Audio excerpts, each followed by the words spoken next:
창세기 1장 1절과 2절 두 절을 우리 큰 소리로 함께 합독하겠습니다. 태초에 하나님이 천지를 창조하시니라.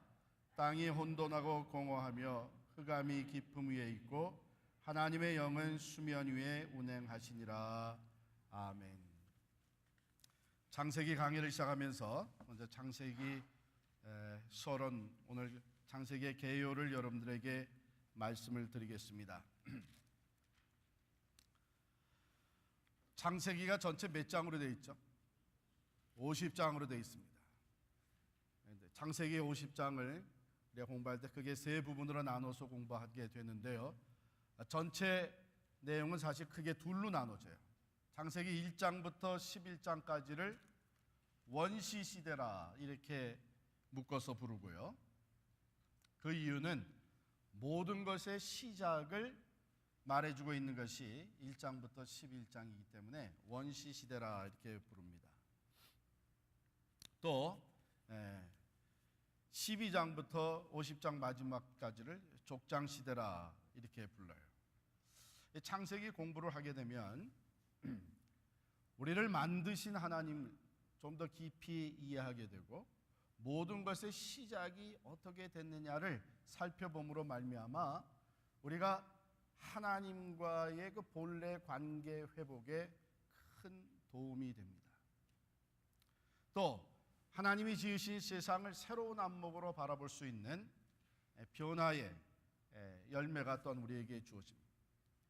하나님께서 시작부터 목적하시고 시작부터 계획하시고 이루어 가시는 일들에 대한 더 실질적이고 구체적인 안목이 생기게 돼요. 참 그런 면에 있어서 창세기를 공부하는 것은 매우 의미 있는 일입니다. 또 많은 분들이 창세기의 말씀을 통해서 큰 은혜를 받아요.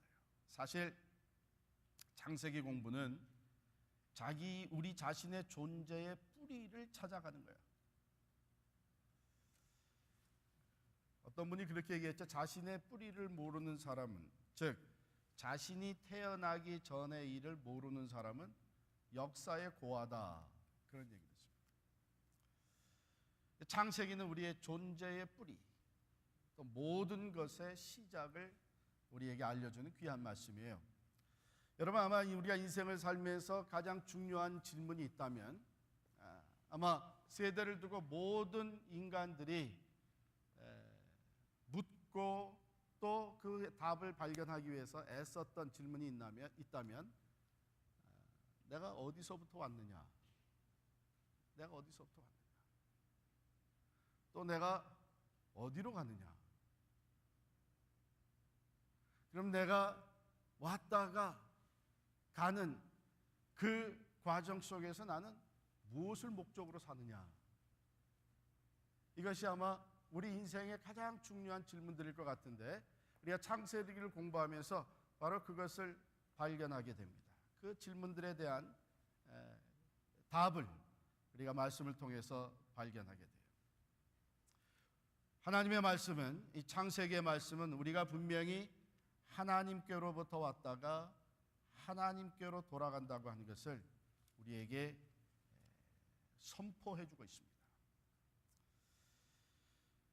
창세기라는 말, Genesis, 창세기라는 말 자체가 시작이라는 뜻이죠. 시작, 기원 또는 근원. 이 말은 그냥 그대로 말씀의 첫 부분에서 따온 제목이에요. In the beginning, 태초에. 그래서 그것이 그대로 이 창세기의 타이틀이 된 겁니다. Genesis, 만물의 시작이 어떻게 됐느냐, 인류가 어떻게 시작이 됐느냐, 죄가 어떻게 시작이 됐느냐, 하나님의 구속사는 어떻게 시작이 됐느냐, 우리가 가장 소중하게 여기는 이 가정은 어떻게 시작이 됐느냐, 우리 인간의 문명은 어떻게 시작이 됐느냐, 이런 모든 것의 시작, 민족의 시작, 언어의 시작, 이것을 가르쳐주는 것이 창세기 1장부터 11장까지의 말씀입니다. 그래서 커피 브레이크 성경 공부 교재가 창세기 1권이 바로 창세기 1장부터 11장까지를 다루고 있어요. 창세기에 아까 구조를 잠깐 말씀을 드렸는데 우리 1장부터 11장까지가 원시 시대인데 거기에는 크게 네 가지의 주제가 나옵니다.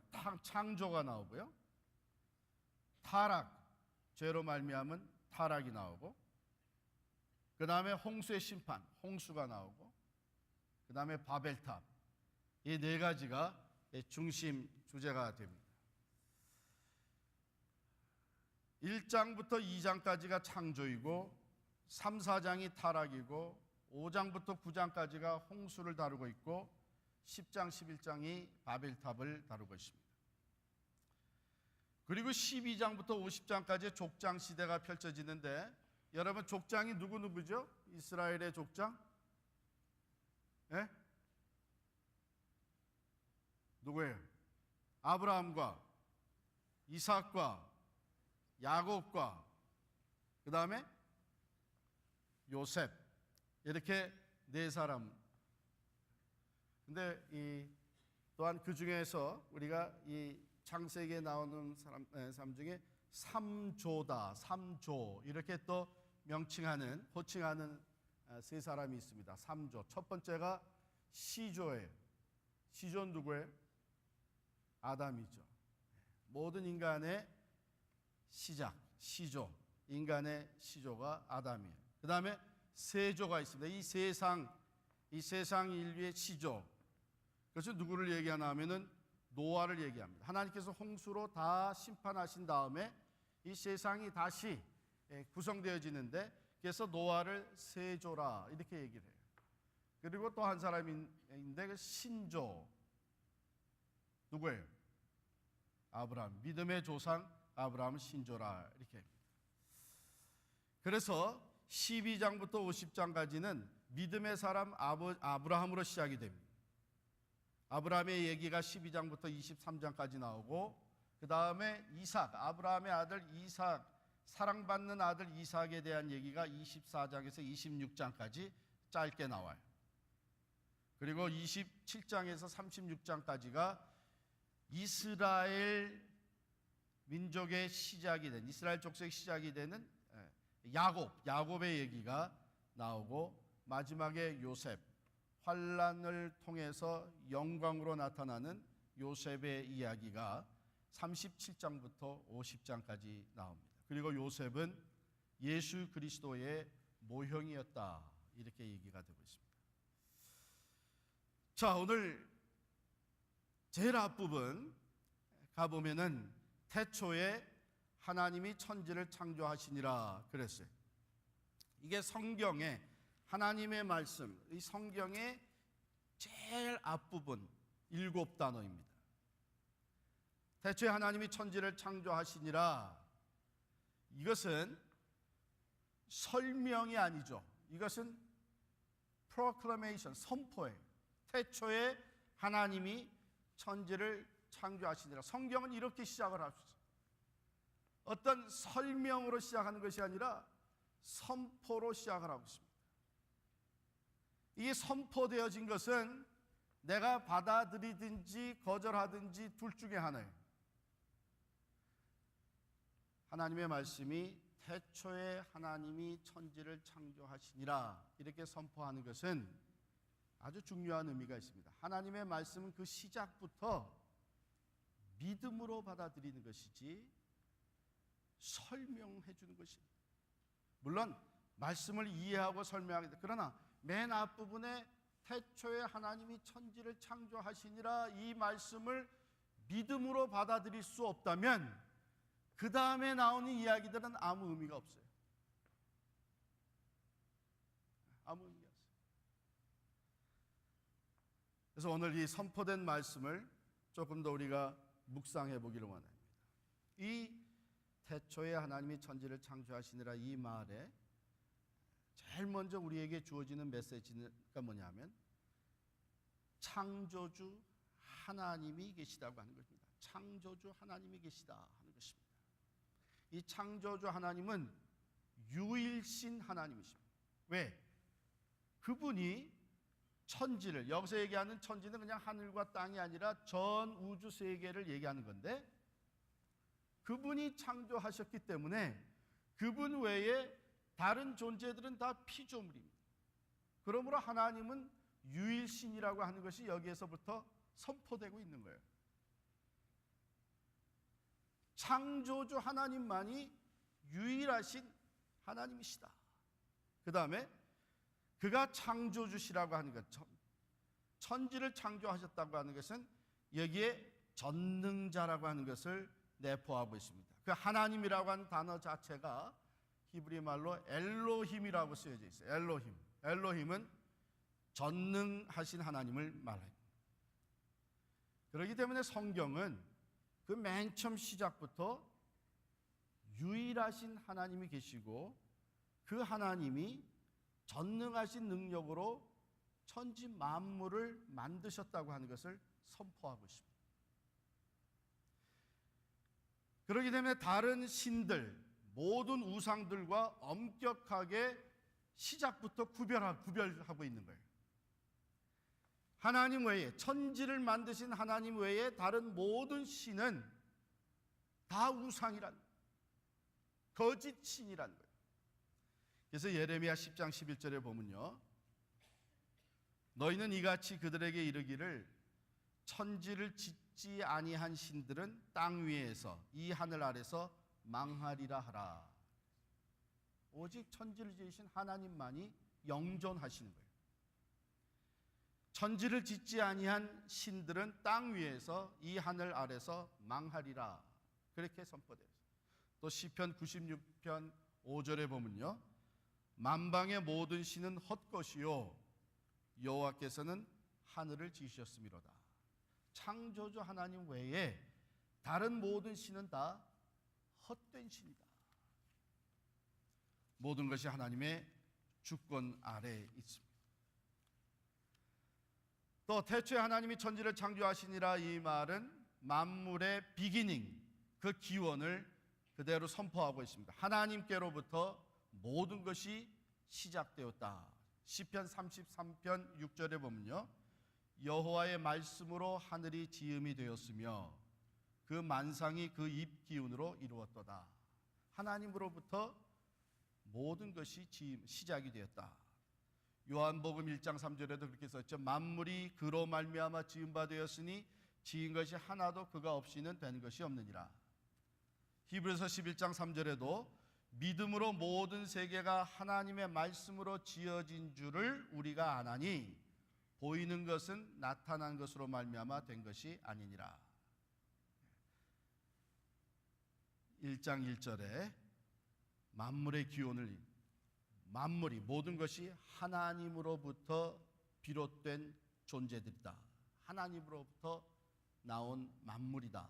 이렇게 선포되어져요. 그 다음에 세 번째로 1장 1절에서 선포되어지고 있는 역사의 시작을 얘기하고 있습니다. In the beginning. 비기닝이 있다고 하는 것은 엔딩이 있다고 하는 거예요. 즉 역사가 하나님으로부터 시작이 되어서, 하나님의 창조로부터 시작이 되어서 종말을 향한 역사가 이어지는데 반드시 그 마지막이 있다고 하는 것입니다. 역사는 그냥 맴도는 것이 아니라 시작해서 그 종말이 있다고 하는 것이죠. 그래서 이사야 65장 17절에 보면 보라, 내가 새 하늘과 새 땅을 창조하나니 이전 것은 기억되거나 마음에 생각나지 아니할 것이라. 그 마지막 계시록 21장 1절에도 내가 새 하늘과 새 땅을 보니 처음 하늘과 처음 땅이 없어졌고 바다도 다시 있지 아니하니라. 이렇게 써 있습니다. 로마서 11장 36절도 보면요, 이는 만물이 주에게서 나오고 주로 말미암고 주에게로 돌아갑니다. 영광이 그에게 세세에 있으리로다. 아멘. 그럼 역사의 시작과 끝이 누구에게 있어요? 하나님께서, 주님께 있는 거예요. 시작하시는 분도 하나님이시고 그 마지막을 이루시는 분도 하나님이십니다. 알파와 오메가가 되시는 거예요. 그래서 창세기 1장 1절에 바로 우리 신앙의 아주 중요한, 가장 중요한 세 가지 내용이 내포되고 있는 거예요. 즉 창조주 하나님만이 유일하신 하나님이시다. 그가 전능하신 능력으로 만물을 만드셨고 만물은 그에게서부터 비롯되었다. 그러니까 만물 가운데 살아가고 있는 나도 하나님께로부터 나왔다고 합니다. 그리고 역사는 시작이 되어서 그 종말을 향해 진행이 되고 있고 그 시작과 끝을 하나님께서 다 이루신다고 하는 것입니다.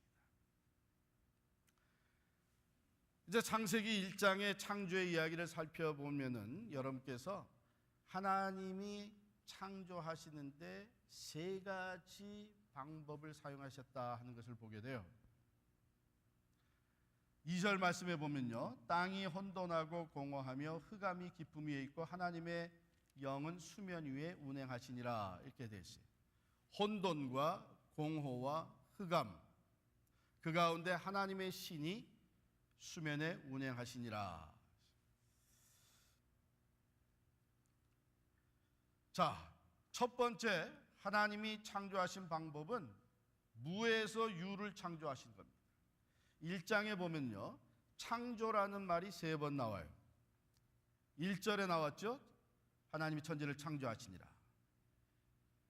밑에 21절로 내려가면 하나님께서 모든 새를 그 종류대로 창조하시니 하나님 보시기에 좋았더라, 이런 말이 나오고, 27절에 가면은 하나님이 인간을 창조하실 때에 여기 하나님이 자기 형상 곧 하나님의 형상대로 사람을 창조하시되 남자와 여자를 창조하시고, 이렇게 3번 등장하는 이 단어 창조라고 하는 말은 무에서 유를 만든 것을 의미합니다. 아무것도 없는 가운데서 하나님께서 만들어내신 것, 이것이 하나님의 창조의 첫 번째 방법이었어요. 그 다음에 두 번째 하나님의 창조는 새로운 질서의 창조입니다. 나누었다 하는 말들이 나오죠. 여기 4절에 보면은 하나님이 빛과 어둠을 나누사 하는 말이 나오고, 또 내려가서 6절에 보면은 하나님께서 이르시되 물 가운데 궁창이 있어 물과 물로 나뉘라 하시고, 윗물과 아랫물, 궁창 위의 물과 궁창 아랫물로, 그 다음에 더 내려가서 보면은 이 땅과 바다를 나눕니다. 그래서 천하의 물이 한 곳으로 모이고 묻히 땅이 드러나라 하신 이렇게 나누는 게 있어요. 또 낮과 밤을 나누십니다. 이것은 하나님께서 새로운 질서를 만드신 거예요. 그 혼돈 상태에 있었던 것, 혼돈과 공허와 흑암 그랬죠. 그 혼돈 상태에 있었던 것에 하나님이 새로운 창조의 질서를 만드신 거예요. 이게 두 번째 하나님께서 사용하신 방법이에요. 세 번째는 매개체를, 이미 존재하고 있는 매개체를 통한 창조가 이루어지는 거죠. 가령 우리 11절을 보면요, 하나님이 이르시되 땅은 풀과 씨 맺는 채소와 각기 종류대로 씨 가진 열매 맺는 나무를 내라 하시니 그대로 되었다. 땅이 풀과 각기 종류대로 씨 맺는 채소와 각기 종류대로 씨 가진 열매 맺는 나무를 내니 하나님이 보시기에 좋았더라. 이것들은 이미 하나님이 만든 것에서부터 그것을 매개체로 사용을 해서 또 다른 것을 만들어내는 창조의 방법이에요. 가령 여러분, 우리 인간들이 얘기할 때에 원자탄을 만들잖아요. 그 원자탄을 창조한 거예요? 아니죠. 본래 존재해 있는 것들을 매개체로 해가지고 원자폭탄을 만드는 거예요. 그래서 하나님은 창세기 1장의 창조를 이루실 때에 이렇게 세 가지 방법을 사용을 하셨다. 근데 가만히 보면은 하나님께서 이 세 가지 방법 중에 두 번째, 세 번째 방법은 우리 인간들에게도 어느 정도 허락하신 거예요. 우리가 하나님과 똑같이 무에서 유를 만들어내지는 못합니다. 그러나 우리도 질서를 만들어가요. 오르거나이즈를 해요. 그리고 우리도 이미 주어진 것에서부터 그것을 매개체로 해서 다른 것을 만들어가요. 그러나 무에서 유를 만드신 것은 오직 하나님만이 하시는 거예요.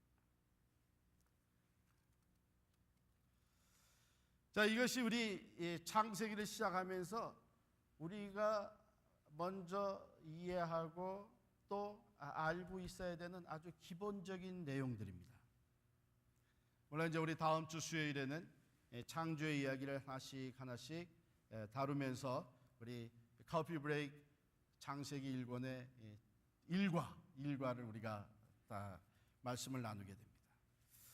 자, 그러면 우리가 창세기의 맨 앞에 1절, 2절을 이렇게 딱 대하면서 간단히 오늘 살펴본 이 내용들이 우리에게 주는 메시지는 뭐냐? 그것을 한번 나누고 마치도록 하겠습니다. 첫 번째는 우리가 하나님이 지으신 하나님의 창조를 받은 존재다 하는 것입니다. 여러분, 사실 모든 인간들이 우리가 살아가는 이 삶의 모든 것을 크게 둘로 나눠져요. 창조냐 우연이냐 하는 거예요. 사실 우리 인생을 우연으로 풀어나가는 사람들이 있어요. 너와 내가 만난 것도 우연이고, 우리가 이렇게 한 자리에 모이게 된 것도 이게 우연이고, 이 모든 것을 우연으로 생각을 하게 되면 거기엔 계산이 따릅니다. 확률이 따릅니다. 재수라는 것이 나오고, 재수라는 말이 나오고, 운명이라는 것이 이야기됩니다. 그 우연으로 모든 것을 풀어나가는 거예요. 우연히 뱅 하는 사건이 터져가지고서는 이 지구가 생겼다. 이렇게 우연으로 모든 것을 인생을 풀어나가는 사람들의 그 삶에는 삶의 진정한 의미가 있을 수 없어요. 삶의 참된 목적이 있을 수가 없어요. 이 창세기 1장 1절에서부터 우리가 받게 되는 그 메시지는 뭐냐면, 이게 모든 것이 우연이 아니라는 거예요. 어느 것 하나도 우연이 아니라는 거예요. 하나님이 만드셨다고 하는 이야기는 하나님의 창조의 목적이 있다는 거예요. 여러분,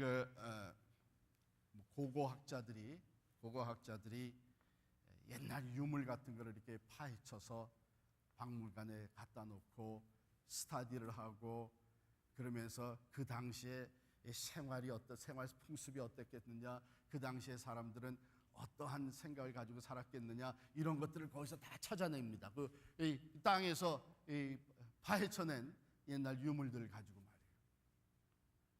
그러면 이 항아리 하나를 이렇게 찾아내도 그 모양을 보면서 왜 이런 모양으로 만들었느냐, 또 거기 달려있는 고리 같은 걸 보면서 이 고리는 뭐 때문에 여기에 만들어 놨느냐, 그렇게 하고 연구에 파헤쳐 들어가. 왜? 누군가 그것을 만들 때에는 목적이 있다. 목적이 있단 말이에요. 그렇기 때문에 그것을 보고 그 의미를, 목적을 파헤쳐내는 거예요. 창조주 하나님이 나를 만드셨다고 하는 것, 이 세상을 만드셨다고 하는 것, 이 세상의 모든 것을 만드셨다고 하는 것은 나뿐만이 아니라 이 세상에 존재하는 모든 것에 하나님의 목적이 있다고, 의미가 있다고 합니다. 뿐만 아니라 그 하나님이 만물을 운영하시고 우리의 삶을 다스린다고 하는 것은 하나님의 계획과 의미가 있다고 하는 거예요. 그것을 그냥 내 삶에 그대로 적용을 시키면,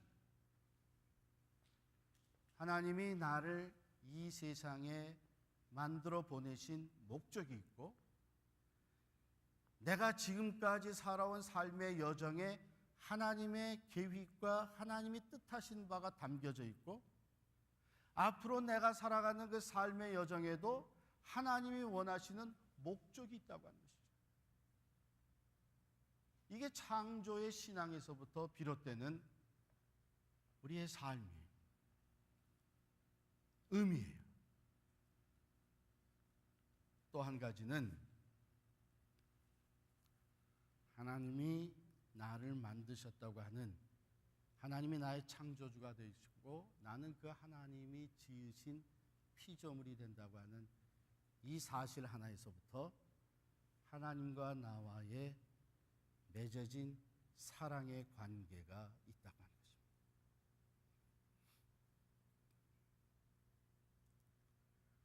우리 이사 다닐 때마다 참 꽤 오래 가지고 다녔는데 어느 날 그게 안 보이기 시작한 거예요. 그랬더니 우리 큰아이가 찾더라고요. 그걸 못 찾으니까 굉장히 슬퍼지더라고요. 마음 아파하더라고요. 그게 뭐냐 하면 아주 소중한 건데, 아주 값진 건데 그게 보통 사람한테는 아무 가치가 없어 보이는 거예요. 우리 큰딸아이가 맨 처음에 학교라는 것을 가가지고 널서리죠. 가가지고 선생님이랑 아이들이랑 같이 그날 만들어 온 게 있는데 뭐냐 하면 클레이 있잖아요. 진흙. 거기다가 자기 손을 꽉 눌러가지고 그것을 붙인 것. 그러니까 자기 손을 눌러서 자기의 손자국이 그대로 굳어져 버린 조각. 그걸 달아놓고 못 버리게 하는 거예요. 그걸 그렇게 값지게 생각하는 거예요. 왜 그래요? 그거 뭐 아무 가치도 없는 거 아니에요? 근데 그 아이에게는 그것이 너무나 사랑스러운 거예요. 너무나 가치가 있는 거예요. 자기가 이 세상에 태어나서 최초로 작품이라는 걸 만든 게 그거예요. 자기 작품이에요, 자기 작품. 저도 그런 경험이 있어요. 제가 중학교 2학년 때 벌써 제가 쓴 글이 책에 실렸습니다. 믿거나 말거나죠. 교회에서 학생회지를 만들어내는데 하도 글을 내라 그래도 안 내니까 제가 쓴 게 거기 실렸어요. 그걸 가지고 와가지고 집 거실의 탁자 위에다가 탁 올려놓죠. 왜요? 보라고. 정답이에요, 정답. 사람들이, 손님들이 오면 그거 보겠어요, 안 보겠어요? 안 보더라고요. 그래도 저는 포기하지 않고 그 다음에는 제 글이 실린 그 페이지를 딱 펼쳐가지고 거기다 올려놓고 사람들이 올 때마다 방 안에서 이렇게 내다보는 거예요. 저걸 읽나 안 읽나. 중학교 2학년 제대로 쓰지도 못한 글, 그게 뭐 누가 관심이나 갖겠어요. 그러나 저에게는 그 글이 너무 사랑스러워요. 한동안 그 잡지 버리지 아니하고 학생회지, 그 교회 학생회지 가지고 있었어요. 왜? 내 작품이거든. 여러분, 한 창작자와 그 창작자의 걸작품하고는 떼어놓을 수 없는 사랑의 관계예요. 그래서 우리는 이런 표현을 씁니다. 그 작품은 그 예술가의, 그 창작가의 생명의 연장이다. 거기에는 그분의 혼이 담겨져 있다. 이런 표현이죠. 떼어놓을 수 없는 관계가 됩니다. 하나님이 우리를 만드셨다고 한 것은 그 시작부터 하나님과 우리는 떼어놓을 수 없는 사랑의 관계이다. 오죽하면 죄를 짓고 하나님을 떠나버린 인생들을 위해서 하나님이 독생자 예수 그리스도까지 희생하면서 우리를 돌아오게 만들었어요. 떼어놓을 수 없는 사랑의 관계가 있다. 이 창세기 1장 1절, 창세기 1장에 나오는 창조의 이야기를 우리가 깊이 묵상만 해도 이 하나님의 사랑을 우리가 가슴속에 느낄 수 있는 거예요. 두 번째 우리에게 주시는 메시지는 여기 하나님의 천지를 창조하실 때 땅이 혼돈하고 공허하며 흑암 깊음 위에 있고, 그래, 혼돈, 무질서한 겁니다. 여러분, 우리가 살다가 우리의 인생이 막 헝클어지잖아요. 도대체 뭐가 가치 있는 거고 무엇이 무가치한 것이고 내 인생의 우선순위가 뭐고 내 삶이 뒤죽박죽이 되어버려 혼돈 상태에 들어가요. 방향을 잃고 방황하는 인생이 돼요. 그런가 하면 때로 우리 인생이 공허해집니다. emptiness, 있어야 될 것이 없는 거예요. 목적이 없는 거예요. 삶의 의욕이 없는 거예요. 소망이 없는 거예요. 내 안에 있어야 될 선한 것이 없는 거예요.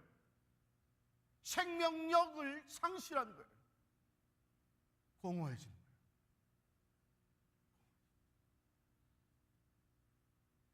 흑암, 어둠, 죄악으로 말미암아 세상이 어두워지고 내 마음과 내 심령이 어두워지고 죄로 인해서 우리 인생이, 사회가, 가정이 어두워지고, 그런 가운데서 하나님께서는 예수 그리스도를 보내주셔서 새 창조의 역사를 이루어 가십니다. 그래서 예수님이 우리의 삶에 들어오면 우리 삶의 질서가 다시 잡히기 시작합니다. 우선순위가 새롭게 정립되기 시작합니다. 삶의 방향을 찾게 됩니다. 공허했던 우리의 심령에 새 생명력이 생깁니다. 도무지 선한 것이 없었던 우리의 삶 속에 선한 것들이 싹트고 자라기 시작합니다. 새로운 소망이 주어집니다. 삶의 의욕이 주어집니다. 흑암의 상태에 있었던 우리의 심령이 죄악이 물러가기 시작을 하고 하나님의 빛이 비춰지기 시작합니다. 새 생명의 새로운 삶이 우리 가운데 펼쳐지기 시작합니다.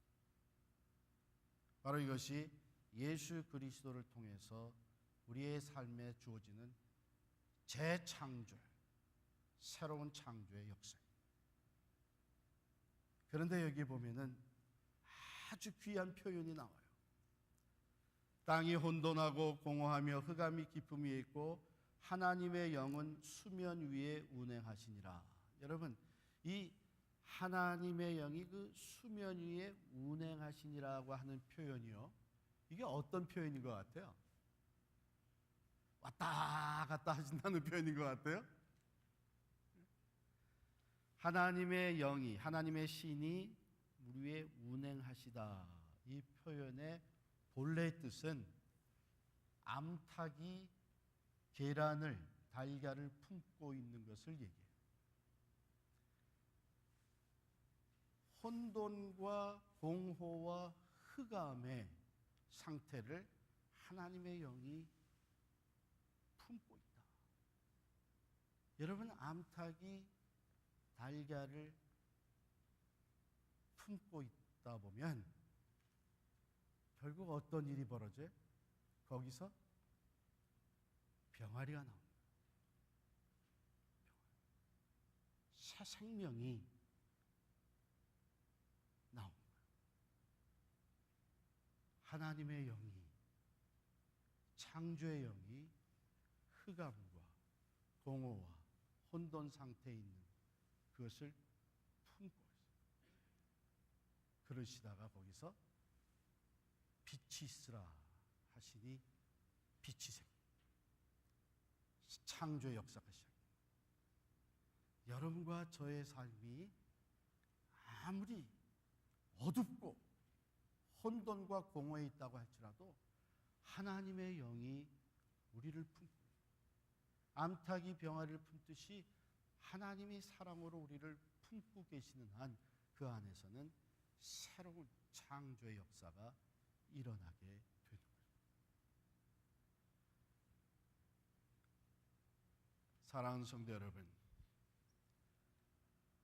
하나님이 천지를 창조하셨다고 하는 것, 그 하나님만이 유일신이시고 그 하나님은 말씀으로 천지를 창조하시는 전능자이시고 그 하나님이 나를 만드셨을 뿐만 아니라 오늘도 때로 우리의 삶에 혼돈과 공허와 흑암이 찾아들 때에 하나님의 영이 사랑으로 우리를 품고 계시며 그것이 다시 바른 질서로 잡히게 되고 새로운 생명력으로 채워지게 되고 죄악이 물러가고 새 피조물이 되게 하시는 그 하나님의 역사와 능력과 사랑이 우리와 함께 하시는 것을 늘 믿으시기를 바랍니다. 우리 창세기는 바로 이러한 믿음으로 공부가 시작이 돼요. 태초에 하나님이 천지를